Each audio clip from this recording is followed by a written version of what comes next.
अब तक हम बिफोर के दो नियमों के बारे में पढ़ चुके हैं। अब बिफोर के अगले नियम के बारे में हम पढ़ते हैं आज।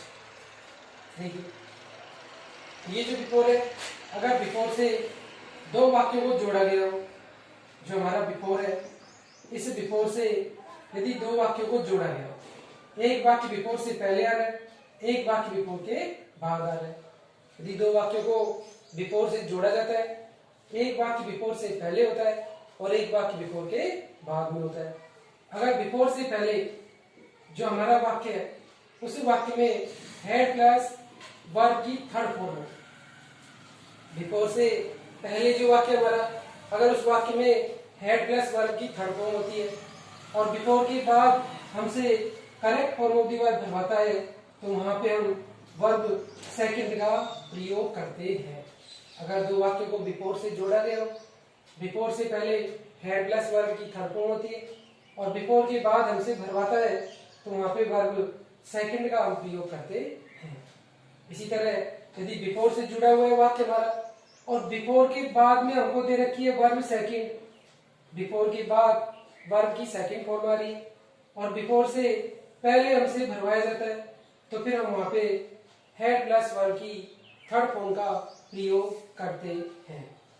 यदि दो वाक्यों को बिफोर से जोड़ा गया हो, एक वाक्य बिफोर से पहले होता है, एक वाक्य बिफोर के बाद में होता है।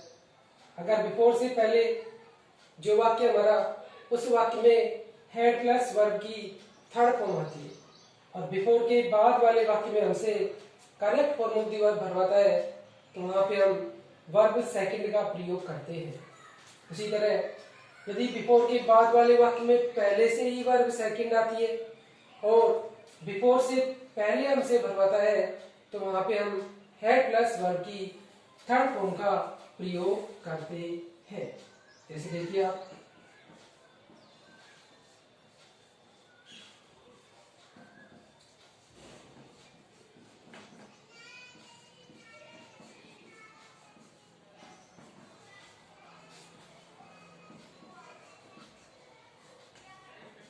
जैसे ये लिखा मैंने, ये वाक्य बिफोर से जुड़ा है, ये बिफोर से जुड़ा हुआ है, एक वाक्य ये बिफोर से पहले आ रहा है और ये वाक्य बिफोर के बाद आ रहा है। अब बिफोर के बाद वाला जो वाक्य हमारा, उस वाक्य में देखिए ये वर्ब की सेकंड फॉर्म आ रही है केम। बिफोर के बाद वाले वाक्य में वर्ब की सेकंड फॉर्म आ रही है केम और बिफोर से पहले हमसे भरवा रहा है, तो यहाँ पर हमको भरना है हेड प्लस वर्ब की थर्ड फॉर्म। तो यहाँ पे आ जाएगा हेड। सब दो वाक्यों को बिफोर से जोड़ा है, यहाँ पर बिफोर से जोड़ा गया। बिफोर के बाद वाले वाक्य में वर्ब की सेकंड फॉर्म आ रही है, बिफोर से पहले हमसे भरवा रहा है, तो यहाँ पर हम भर देंगे हेड प्लस वर्ब की थर्ड फॉर्म। उसी तरह देखिए,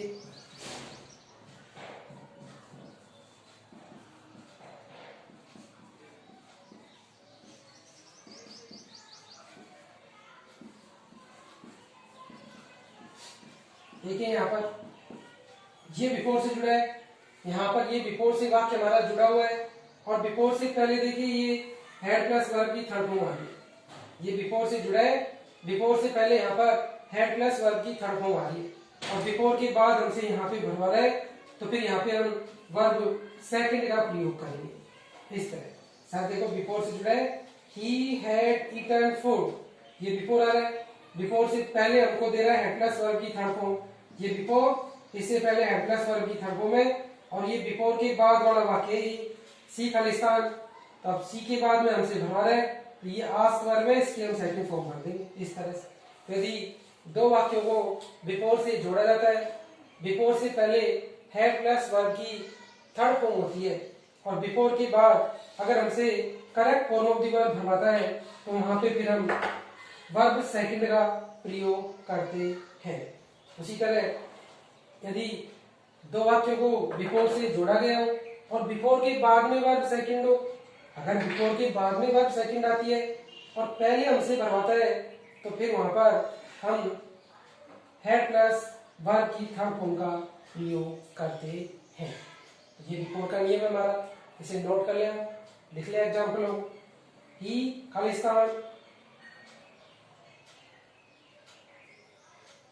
देखिए he had done his work, he had done his work before the teacher came.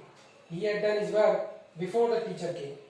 दूसरा है he had eaten food before she asked. इस तरह से देखिए अगला, इसको मैं बता देता हूँ।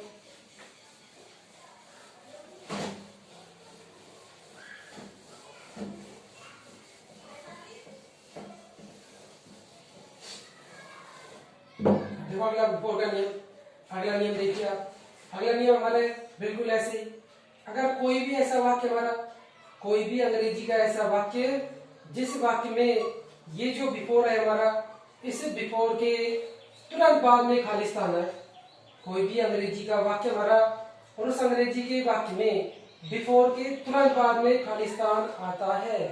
यदि कोई भी ऐसा वाक्य हमारा जिस वाक्य में बिफोर आ रहा है और वो जो बिफोर है उस बिफोर के तुरंत बाद में खाली स्थान आ रहा है, और यहाँ पर अगर हमसे correct form of the verb भरवाता है तो फिर यहाँ पे हमें वर्ब फर्स्ट में ing का प्रयोग करना है। यदि कोई भी ऐसा वाक्य हमारा जिस वाक्य में बिफोर शब्द हो और उस बिफोर के तुरंत बाद में खाली स्थान आता है, और वहां पर अगर हमसे correct form of the verb भरवाता है तो वहां पे हम हमेशा वर्ब फर्स्ट में ing का प्रयोग करते हैं। जैसे देखिए बिफोर,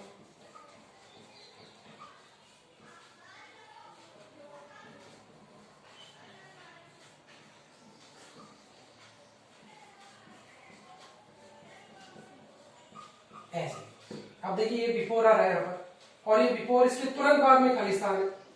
ये बिफोर है, इस बिफोर के तुरंत बाद में यहाँ पर खाली स्थान आ रहा है।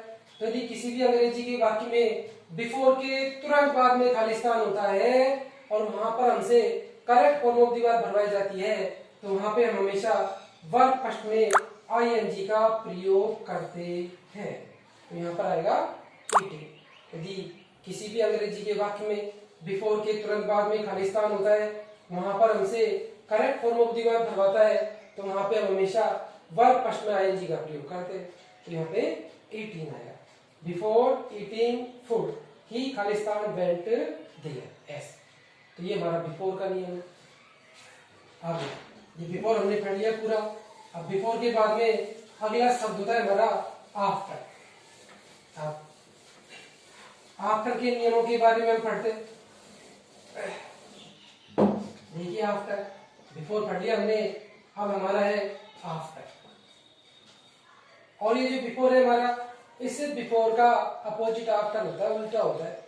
देखिए कैसे, अगर हमारे दो वाक्यों को आफ्टर से जोड़ा जाता है, अगर अंग्रेजी के दो वाक्यों को आफ्टर से जोड़ा गया हो और आफ्टर से पहले, अगर आफ्टर से पहले वर्ब की सेकंड फॉर्म आती है, आफ्टर के बाद अगर हमसे भरवाया जाता है तो वहां पे फिर हमको भरना है हैड प्लस वर्ब की थर्ड फॉर्म।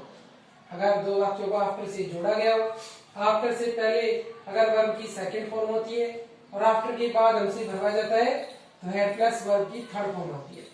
लेकिन यदि आफ्टर के बाद में हैड प्लस थर्ड फॉर्म आ रही है और पहले हमसे भरवा रहे हैं तो फिर वहां पे वर्ब सेकंड भरेंगे। एक तरफ खाली होगा, दूसरी तरफ हमसे भरवाया, एक तरफ तो भरा होगा और दूसरी तरफ हमसे भरवाया जाएगा। यदि यहाँ पर वर्ब सेकंड है और आफ्टर के बाद भरवा रहे तो हेड प्लस थर्ड फॉर्म भरनी है, और यदि आफ्टर के बाद में हेड प्लस थर्ड फॉर्म है, पहले हमसे भरवा रहे तो हमें वर्ब की सेकंड फॉर्म का प्रयोग वहां पर करना है। जैसे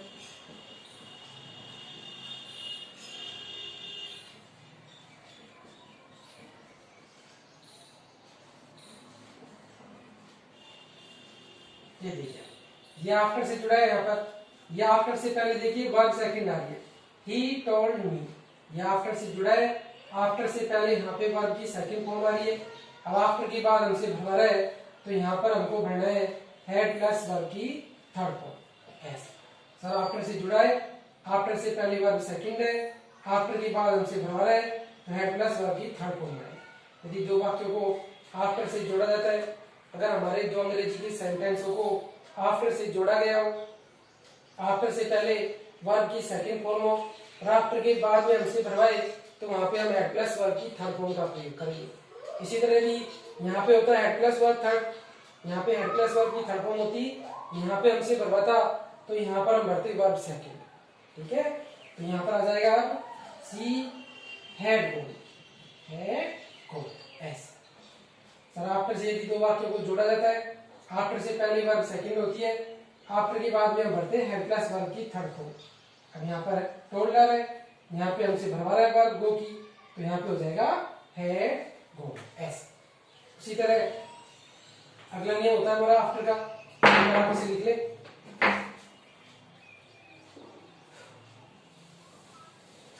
आफ्टर का अगला नियम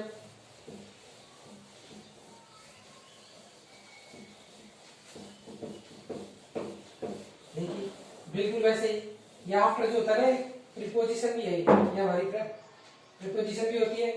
और अगर किसी भी वाक्य में बिल्कुल बिफोर की तरह आफ्टर शब्द हो और इस शब्द के तुरंत बाद में खालिस्तान होता है, कोई भी अंग्रेजी का वाक्य हमारा और उस अंग्रेजी के वाक्य में आफ्टर के तुरंत बाद में खालिस्तान होता है और वहां पर हमसे भरवाए correct form of the verb, तो वहां पर भी वर्ब फर्स्ट में आईएनजी का प्रयोग हमें करना है।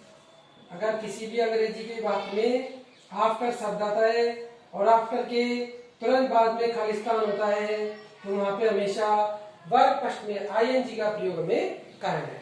यदि कोई भी अंग्रेजी का वाक्य और अंग्रेजी के वाक्य में आफ्टर के तुरंत बाद में खालिस्तान होता है, वहां पे हमसे correct form of the verb भरवाई जाती है, तो हमेशा वर्ब फर्स्ट में आईएनजी का प्रयोग हमें वहां पर करना है। जैसे देखिए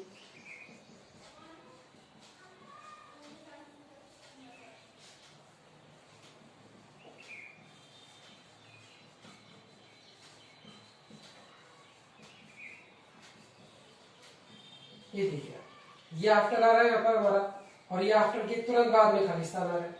सर आफ्टर शब्द है, आफ्टर के तुरंत बाद में खालिस्तान है, तो यहाँ पर हमको भरना है वर्ब फर्स्ट में आएंगे, तो डूइंग आएगा यहाँ पर। यदि कोई भी अंग्रेजी का वाक्य हमारा ऐसा है जिस वाक्य में आफ्टर के तुरंत बाद में खालिस्तान होता है, वहां पर हमसे correct form of the verb भरवाता है, तो वहां पे फिर हमें वर्ब फर्स्ट में आईएनजी का प्रयोग करना है। वहां पे अन्य दूसरा कोई भी नियम वहां पर नहीं लगता है।